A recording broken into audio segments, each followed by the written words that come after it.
If you have ever been in a position, or if you currently are in a position where you're saying to yourself, I don't have enough money to last me to the next paycheck, or I have no idea where to start with my budget, whatever situation you're currently in, if you feel like it's a lost cause, I'm here to tell you that it is not. And I'm going to show you with practical steps how I budget my money to hopefully encourage you to take a look at yours.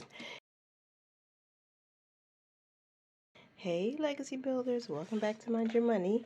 I am going to be projecting a budget for the last paycheck of the month of February, and that's going to be February 28th. I'm basically sharing what I already did because I set up these budgets like the second to last week of January.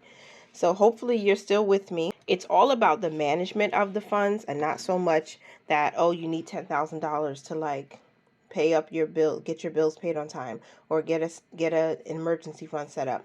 It doesn't matter how much income you have at this point. What matters is you treat your money as a tool, and you take a very good look at every single cent that comes in and try to put it where it needs to go.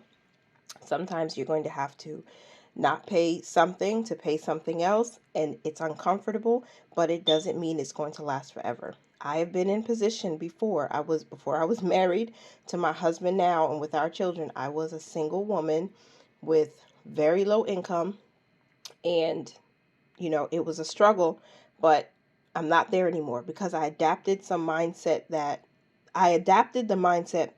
I took on a mindset of I am in control of this money. The money is not in control of me.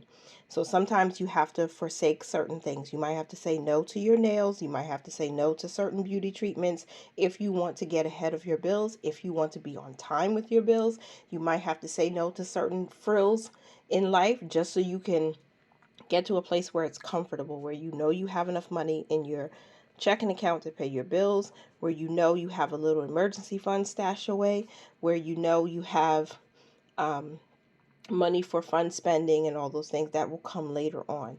So when we're budgeting and we're in a position where we don't have enough income to last us till the next paycheck, we have to start cutting some things and we have to make some hard decisions.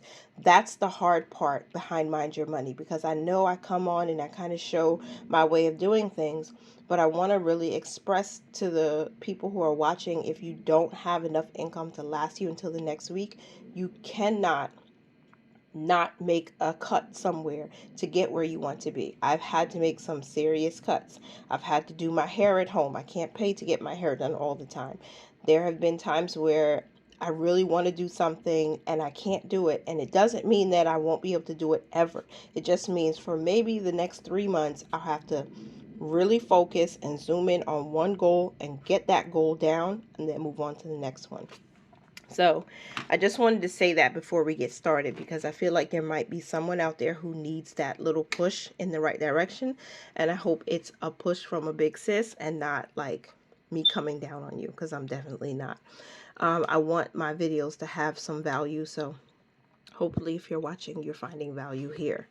Now, I broke my paycheck down by different buckets. If you haven't been here before, we have our giving section, our savings, our investing, our cash expenses, bills and variable expenses, and then purpose funds. These are short-term savings that I'm building up over time. And the first thing that I did when I set up this budget was to budget for $1,000, because I figured that's the amount we'll be able to use comfortably for the next few months. I think we might have a little bit more, but we're still going to play it safe and just budget for $1,000. I have 3 incomes listed here at the top. The first one usually is W-2 income, and the second one is usually income that might come from me, myself. And then income number 3 is anything extra or rollover or balance forward that we might have, basically what's in the checking account before we move on to the next month. But we're just going to plan for $1,000 because that's what all of these numbers equal up to. And I'll zoom you in so you can see a little bit closer. The top priority is, I forgot.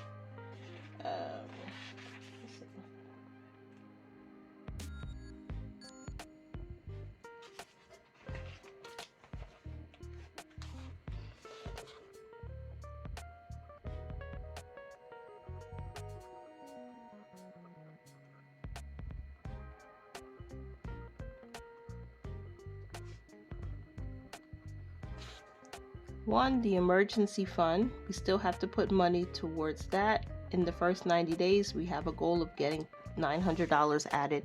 So every single paycheck, we have to put a little bit of something. And something I added to our priorities in the month of February is to build up a cushion in our bills account. So we're still working on that. Even if it's a few dollars at a time, $2, $3, whatever we can to make sure there's extra in there, I'm going to try my best to do that. And trust in the Lord with all your heart is another just something that comforts me. And I'm going to try my best to do that. We're planning for 100 and to give, and that's going to be our tithe.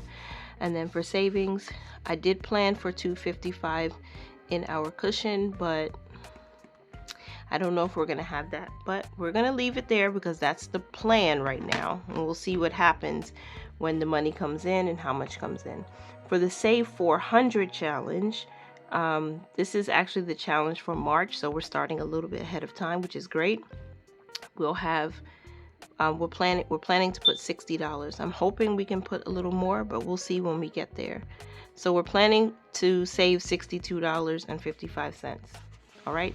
Now for investing, it's $35. This is basically a fixed number because we decided on this amount and we're making sure that happens every single week. For cash expenses, it's $60. So $30 is going to my household binder, which is the A5 black binder, and $30 is going to my brown binder, which is for savings challenges. So I don't know if it's brown, it's a caramel color. So this is the binder that I'm using, and this is the challenge that we're currently working on as of February 24th. So for February 28th paycheck, this is how we plan to break down our cash. Now for bills, which are fixed bills and variable expenses, we're planning to transfer $680 towards our bills. $475 is going to our mortgage account. $125 plus $80, which I believe is $205. Yeah, is going to the bills account. So this basically is for March's bills. So that's going to serve as our cushion until we get into March, hopefully. Now for food, we plan for $50, gas $10, nothing for household, and $10 paid to credit card number 2. I feel like I should have done this differently, but the plan is the plan, and we'll see what happens when the actual money starts rolling in. So $680 plus 50 plus 10 plus 10 gives us $750 budgeted for bills and expenses. And if we add up the total of each bucket, $750 for bills, plus 35, plus 100, plus $62.55. Oh, I did this wrong. Plus 60. It's $1,007.55. So let me correct that. Just get my correction tape really quick. If I can find it. Some tape.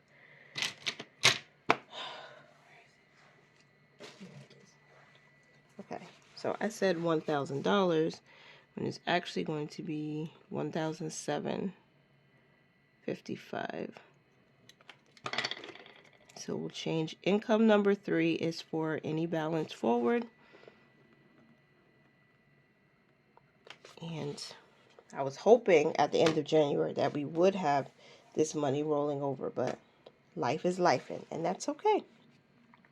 So we're going to zoom back out and look at everything as a whole. And now just one more time, just for my brain to make sure I did that right.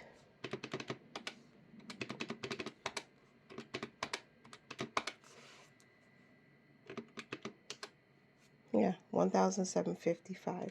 So we have a zero-based budget.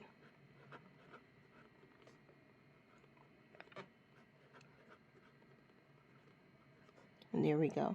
So when I come back to fill in my actuals, then I'll track the percentages of giving, savings, and investing. If you're new here, I like to set a goal for these. My husband and I are giving 10% per paycheck. We're saving at least 5% per paycheck, and we're investing at least 5% per paycheck.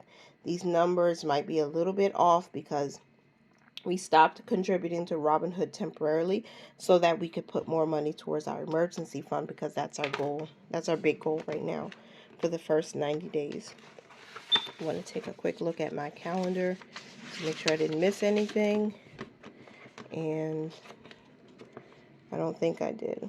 So this is the last paycheck of the month. I forgot I have an annual bill coming out. And so what's going to happen with that, I might need to take from our federal or state tax refund to cover that, because it's coming out before the payday. And I forgot. I didn't remember until like well into the third week of the month. February was good. So we're going to do a February budget recap soon. And hopefully you guys would like that. I want to do a full walkthrough of my budget and see what went well and what could have gone better, you know, just so we can stay on top of the money and make sure we're hitting our goals and not just, you know, going with the wind. All right, so that is it for this video. I hope you enjoyed it. I hope you found something of value in it. Before you go, would you please hit the like button and comment down below? We're almost at 4,000 subscribers, so I'm letting you know, if you're still here watching, that I hope to do a giveaway once we hit 4K, because that's the next milestone. And so I appreciate you once again. Continue to mind your money, manage it well, and live your lives abundantly. And I will talk to you in the next one. Bye for now.